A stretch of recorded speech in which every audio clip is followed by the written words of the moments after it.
Good afternoon, good evening, good morning, Fabulites. This is Angela, and I have got questions for you. What opens with a love triangle? The video vixen is in full effect. What opens with a love triangle? Bella, I'm trying to make a video. What opens with a love triangle, a peaceful love triangle? And what closes with a love triangle where it's some drama? If you guess Love and Hip Hop Miami, was it yesterday or the day before episode this in the title, you're correct. I think it's episode 3, season 1, episode 3. You're correct. I don't know what this one is called. Do they have a name? Okay. And thank you so much for clicking on the video and sticking around to see how we get from opening to closing. I'm Angela. The channel is Be Fabulous You. Let us proceed. So we got Mr. Bobby. He's walking down the street with his boyfriend, Jeff. That's his name, right? They're holding hands. They're at a restaurant. He's moving on with or without the support of his family, i.e. Trina. He gonna pursue his career. And Jeff is like, Bobby taught me to be loud and proud with my gay self. And, with myself as a gay man. And he's the first openly gay relationship that he's had. But he's missing time with Bobby because Bobby is busy with his music. And then we see Pleasure P, and he's thinking about Gabby, his ex from 4 years ago. And he says he still loves Shay. She's 100% ride or die, and that's so it's a compromise. He don't know whether to go with the 100% ride or die or with Gabby, who was the one who got away, because I think she broke up with him. He's meeting up with the boys from Pretty Ricky. And, the group, and Pleasure P apologizes, and he says that he wants Mr. Bobby Blue to apologize to Shay. And Pleasure P lets him know that he's conflicted about Gabby. And Baby Blue is like, well, Gabby saw you on the blogs. So, i.e. she's after fame. She see you on the blogs and you on the upswing. So now she want to be down. But when you was down, she wanted to be out. You see what I'm saying? That's what Bobby Blue is saying. He like, I think that you should stick with Shay. And Pleasure B is kind of, surprised. He said Baby Blue is the last one he expect to be riding for Shay. Okay, so then we have Michelle Pooch, and she's out and about, and she's at Simply Jess's event. She's with Malik, and the hottest brand, he's the hottest brand ambassador, but he is not her boyfriend, even though Malik likes folks to think he's her boyfriend. And I was like, is he gay? But anyway, because he seemed like he was kind of over the top with, oh, you want to have a threesome with us and all of this other weird stuff. And Malik is Michelle. Michelle is the best friend. But if folks think, he's like, Michelle is my best friend. That's what Malik is saying. But if folks think I'm with Michelle, hey, that's a good look, since I'm gay. And I'm afraid, this is Malik talking, that if folks, find out, they won't want to work with me. They won't want to work with him if they think he's gay. And, he got to keep that money going. So, baby, just be who you are. Shoot. Now, or I guess that's what you're doing, because you're telling us all on Love and Hip Hop who you are. But good. It's high time. It's high time. When this started happening, I started feeling like, I think this is why I stopped watching all these Love and Hip Hops, because it's so many people and so many stories, and the stories seem so fake and contrived, and yeah, like he on the camera saying, I never told anyone this, but he's talking, I don't know, it's like it crosses too much of the line of reality and scripted TV without admitting what it is. It kind of reminds you of the Real Husbands of Hollywood in a way, except for it's not meant to be funny, but okay, so let's go. So we got Prince. Remember, he's the promoter who's like, just he the promoter. And he's working on moving up from Prince to King. And he's telling Pooch, sit, Pooch, sit. you know, like calling her a dog, like he gonna tame her. And he's at a launch event, and his girlfriend of 3 years is Liz, and he met her bartending at an event, and it was like love at first sight. And she's texting and calling, and he feels that she texts and calls too much when she knows that he's working. And he hasn't been 100% faithful though, but you know, she should be happy with, you know, 95% and stop calling him and texting him when he working and being unfaithful. He says he's been good recently, but Liz hasn't forgotten the past. And he says the Miami good life is his life. And then we meet somebody, we meet JoJo, and she's saying the Miami good life. When you think of the Miami good life, you're thinking of my life. And she says she's JoJo, and she says she's white, black, Mexican, and Arabic. Yeah. And she's the stylist to the stars, and she's here in Miami to open up the boutique of her dreams.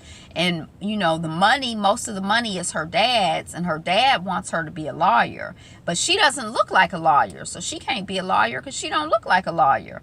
And the father gave her 6 months to get her business up and running, and this is at 6 months, and it's time for the grand opening. Her parents have been together for 30 years, but they're separated now, and her dad says that he does not want to spend another minute with her mama, not even at the grand opening.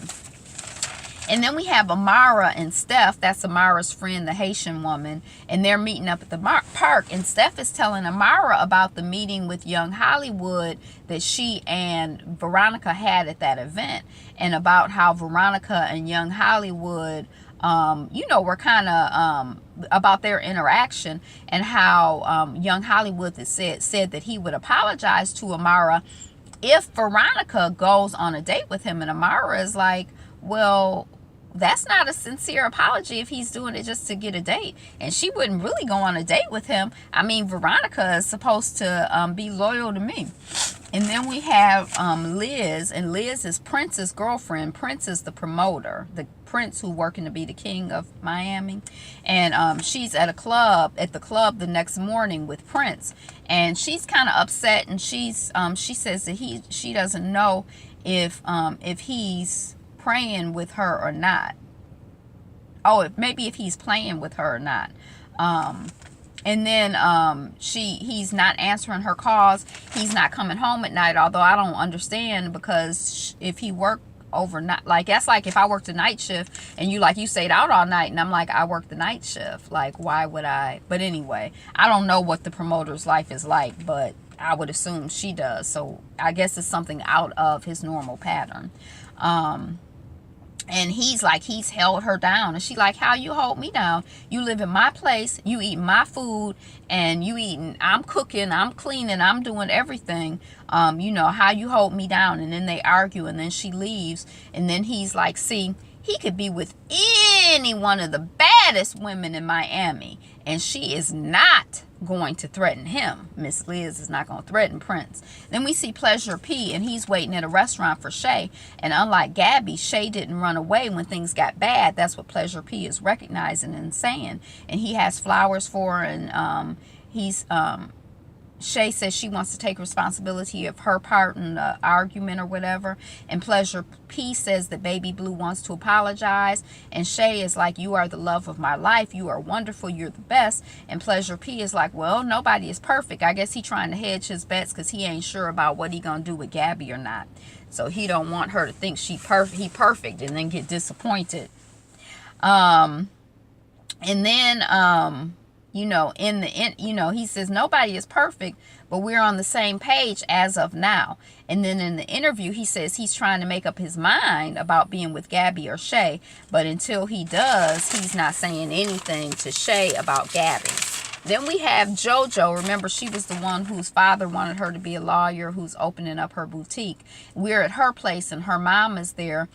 with the divorce papers from JoJo's dad, and he says he doesn't want her to give her any money, and she says she can't survive, and he knows that the mom says that your father knows that, you know, I don't have any skills, all I've been doing is taking care of my children. And JoJo is like, he cut me off like that and left me in the streets when I didn't want to be a lawyer, remember?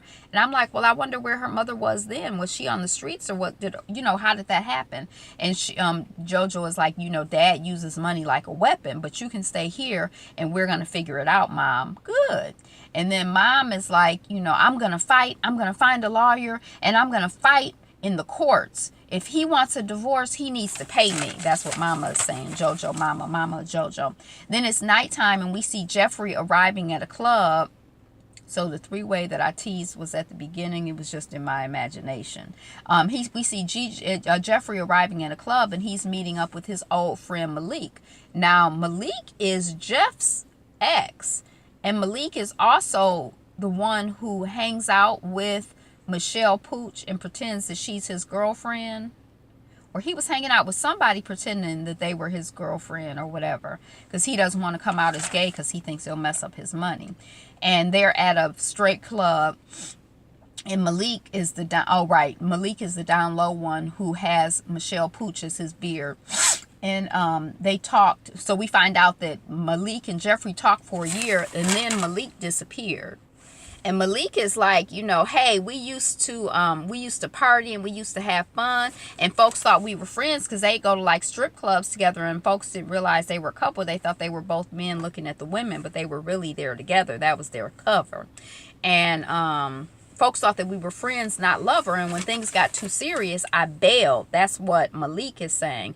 And Jeff was his first love, he says, and he let him get away because of fear. And then they're kind of flirting back and forth, and Jeff tells Malik that he's out, and Jeff says that he misses all of the time that he and Malik spent, especially since Bobby is not spending time with him. You know, Bobby is busy with his music, and Jeffrey is getting lonely, and so Malik is looking good to him. Or maybe, we don't know. That's the love triangle setup. And they say that they miss each other, and then Malik starts crying, and Malik's feelings explode all over the place, and Malik has to walk away. And he says he doesn't know how to be openly gay, and he doesn't know if he can be openly gay. Well, you openly gay now, bro?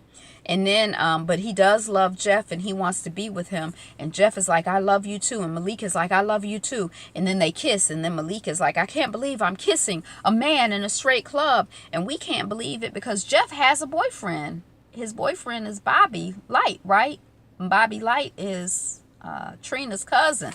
I'm trying to like make these connections fire because yeah. Okay, so then we're at JoJo's boutique grand opening, and Steph is there, and Amara is there. Amara La Negra, you know, she's the one with the afro. And Veronica arrives, and she's like, you know, I'm not only here for JoJo, but I'm also here to make sure that Amara gets her apology. And then young Hollywood tries to apologize, but it's kind of like a piss poor. He ain't, you know, whatever. And Amara is like, you know, as he starts talking, she like, so you saying I misunderstood? Because he like, well, you didn't understand. She like, so you saying I misunderstood? And then, you know what? She like, what? I don't speak good English? Is that what you're trying to say? And then he's like, oh, but you know, I thought a strong girl like you could handle it or something. She like, oh, so now you saying I'm not strong? What? I'm being ignorant, because he say something about, well, now you're just acting ignorant. And she like, I'm being ignorant? And then did he just call me ignorant? And then he's like, how is he gonna apologize by calling me ignorant? And she said, this is the same dude who tried to make me feel bad for my blackness. And then he was saying to somebody, that stuff on her head. I'm like, you mean her hair? I mean, I don't know. I mean, I guess the way he speaks is the way that some people think. That's like a reflection of his heart, but it's kind of like, yeah. Get him, Amara. Get him, Amara La Negra. Amara La Negra. And then she's like, you should not say but in your apology, and you should also not include the word ignorant in your apology. But I'd like to add, unless you're saying I was being ignorant. That's what he, but also he should reflect on it. He shouldn't just apologize because somebody told him to apologize. Sorry, what you sorry for? He ain't sorry for nothing, so he don't need to be apologizing because that's insincere. And then Hollywood is like, I'm trying to apologize, but you're so angry. Angry black woman. And then Amara is like, are you apologizing to me because you mean it or because you want to sex Veronica? And then Veronica is laughing and grinning off to the side. And then Hollywood is like, I'm grown. If I'm apologizing, it's because I want to apologize. That's the problem with Amara. I think he's saying this in the interview. That's the problem with Amara. She always assumes the worst. And then he asked Amara, what is your true anger? Because I'm not all over you. And Amara is like, it's because I know you're not being sincere. She don't want his behind all over her. She's beautiful. She got people all over her. She ain't desperate for young Hollywood or nobody, I would assume. I don't think so. I'm not getting that impression. And then Hollywood is like, well, God bless you and all your anger inside of you. And he kisses Veronica and he kisses Steph goodbye.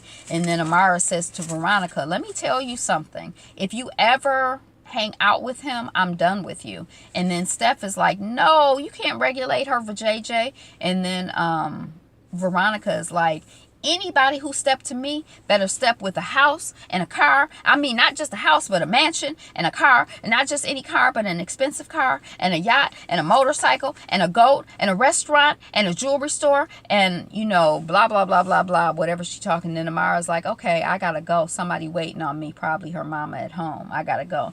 And then Steph is like, is she just taping for the tape, for the exposure? And then Steph is like, that was a mess, after Amara leaves. And Veronica is like, yeah, it didn't go as planned, but you can't blame a girl for trying.